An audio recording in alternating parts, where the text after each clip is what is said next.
Drop is the brand new Blumhouse film that just is hitting theaters this week. I got a chance to see it early for you guys. This film is directed by Christopher Landon, who's coming off of directing both Happy Death Day movies originally for Blumhouse. The movie stars Megan Fahey as the character of Violet. She is a widow after her husband recently died and now a single mother. And she's now going on to her first date since her husband passed away. She leaves her son home with her sister to go on the date with Henry, played by Brandon Sklenar, who they've been DMing back and forth for months. Was the first time they are finally meeting in person. But as this date is going on at this very luxurious restaurant, she keeps getting airdropped some memes, but learns that these are actually connected to something going on in her house and that someone is holding both her sister and her son captive at her house, and she is ordered to do multiple things during this date in order to save her child. The film is an hour and 40 minutes and is PG-13. Welcome back, everyone, to a brand new movie review here on Max Talks Movies. My name is Max Zinenberg.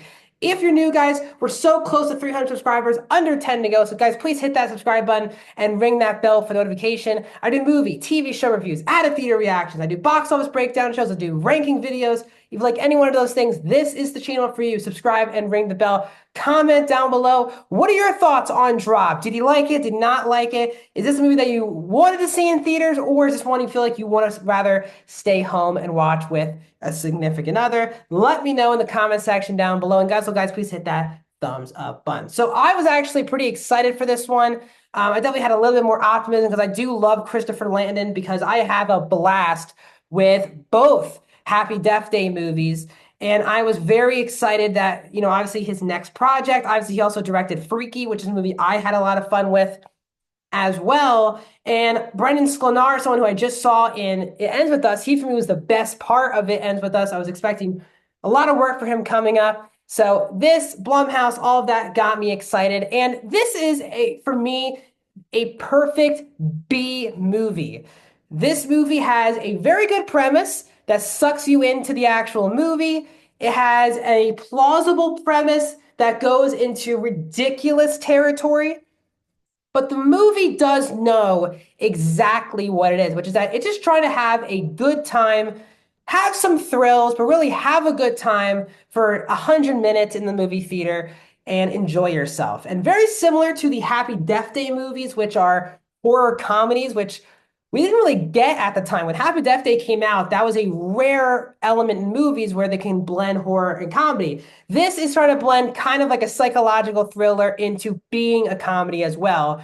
The movie has some comedic moments. It's really a date night thriller movie that I think if you're in a relationship, you're gonna have a lot more fun with it. But overall, I just had an absolute blast with this movie. And I think the biggest reason why I enjoyed myself is the very charming two leads. Now, this is very much Megan Fahey's movie. And I didn't really watch White Lotus. So I haven't really seen her in many things, but she's very good in it because she's playing a lot. Again, very actual complex character where you're kind of understanding what happened with her husband. And when they explain that, you'll understand what I'm talking about. And then obviously the stress of having not to talk about with her date what's actually happening and how to get out of the situation without obviously saving her son. And she has to go through a lot of different emotions while trying to act like this is a authentic date. And I thought that she did pull it off. She's very good in the movie. Brandon Sklenar, I really like. Like, this guy for me should be in everything. I think he's excellent. I think he is so charming in this movie. And he is someone that you are rooting for that she will make it out of this date with. Because he is clearly very nice, cares about her situation. He's kind of very open about things in his life. But he's just a very charming, smooth guy. They have very good chemistry. The first act of the movie is very funny. Their first couple interactions have some really good jokes. There's a couple other bits in there with other minor supporting characters that I actually really enjoyed. So overall, it is a breeze of 100 minutes. It has those thrills that you want in a movie like this.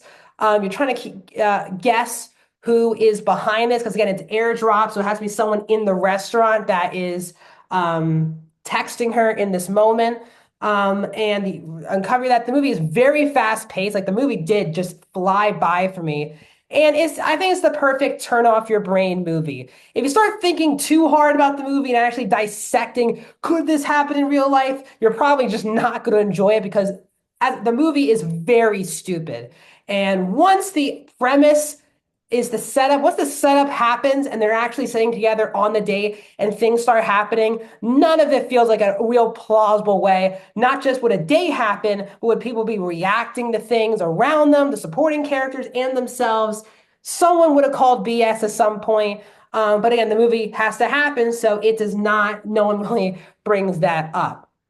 I will say the third act of the movie goes for me a bit too off the rails. The first two acts, as I said, are not very plausible, but you're having a good enough time where you get what's going on. Once reveals start happening and you're trying to uncover the answers, then I think the movie goes off the rails in a bad way, where things get way too over the top, way too ridiculous. The actual reveal, I didn't really feel as big of a deal or as I'm trying to find the right word for this, but I felt a little deflated with the reveal. It was definitely the person I thought it was, but even then, it wasn't like this big. This was such a cool reveal that adds so much to the movie. So I thought that part was definitely disappointing. And as I said, it goes way too over the top. As I said, the movie, you have to suspend so much disbelief. And I think the biggest problem with the script is you have to suspend too much disbelief on what's actually happening.